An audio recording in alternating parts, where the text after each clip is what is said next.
We're going to do some watercolor basics today. Most people have seen something that looks like this, just your regular watercolor tray set. We'll also be using a paint palette, an assortment of soft bristle brushes. I like the flat ones that are slanted the best. Those are my favorite, but you can use round too as long as they're nice and soft. You want some paper towels. Brown paper towels that come from the classroom are fine. I like to take a little bit of paper towel and make sure if I have any colors like my yellow, got some green in it, make sure I kind of clean them out to begin with.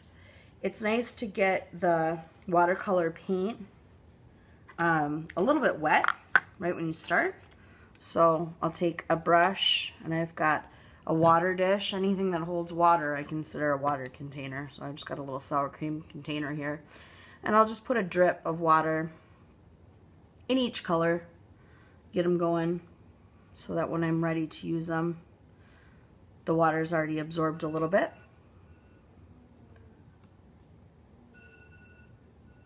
Another thing that I can do is use this paint palette for mixing. And it's nice to get a few that have some water in them already. You can just take your brush, or if you have a bigger brush, you have more water.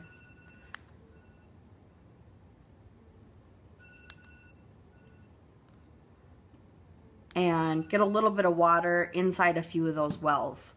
When we work with watercolor, a lot of people have a tendency to take the paint straight out of the tray. And with most of the projects that we do, I'd like you to mix as many colors as possible. Colors straight out of the tray get kind of boring for me to grade. I've seen them already so many times. So let's see how creative you can get with your use of color. And let's see how adding different amounts of water can change the value of your color. Let's just start with red, and I'm going to take a fair amount of red on my brush and put it into one of these little wells here. The more pigment or paint I put into the water, the darker the color is going to be. So if I put a little on the paper, that's still pretty light. So if I want it to be a little bit bolder, a little brighter, I'll take a little more pigment. And when I use it, I want to just kind of gently swirl the brush inside the paint cup. All right, let's see if that comes out a little bit darker. Yeah, that has a little bit more pigment to it. So that's going to give you a deeper value. Red all by itself, kind of boring. So if we add a little something to it, maybe we want to make a red violet. So I can take some of my violet. I believe this one's the violet. Oh, is that blue? No, that might be violet. Put a little bit goes a long way. But it also looks so different in your paint palette than it does on your paper. Oh, that's pretty. I like that color. I might make a whole series of different kind of red-violet colors, reds and red violets. So maybe the next one I'll do another red violet. Maybe this time I'll use a little more violet, so I have something a bit darker. Adding just a little bit of an opposite color. On the opposite side of red is your green. On the opposite side of violet is your yellow. So greens and yellows are the opposites on the color wheel. So if I take my third one, and we'll start off with kind of a reddish violet, and add a little bit of my opposite, clean my brush off, yellow in there, and a little bit of green. that would be adding my opposite. And what happens when we add the opposite color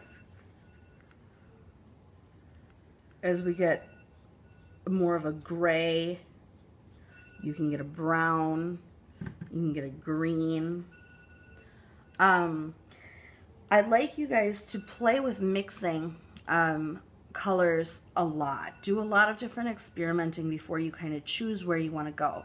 Make sure that when you decide on a color family, you remember that you want your background to kind of melt away. You want your face or your focal point of your picture to stand out from the background. You also don't want to go crazy. You don't want it to look like a rainbow threw up all over your picture. So, you know, using several varieties of a similar color is a good way to go. Another thing when watercolor painting that I tell people is if you're going to paint one section, use a yellow right here, a little more water in that. I want to let that dry completely before I paint the next section. And if I painted something right next to it, okay, the odds of it bleeding together are really high. See how that kind of smears into each other? And sometimes that can be a really fun effect. But if you're not trying to do that on purpose, if you want your colors separated, you have to wait until one color dries before you put a second color next to it.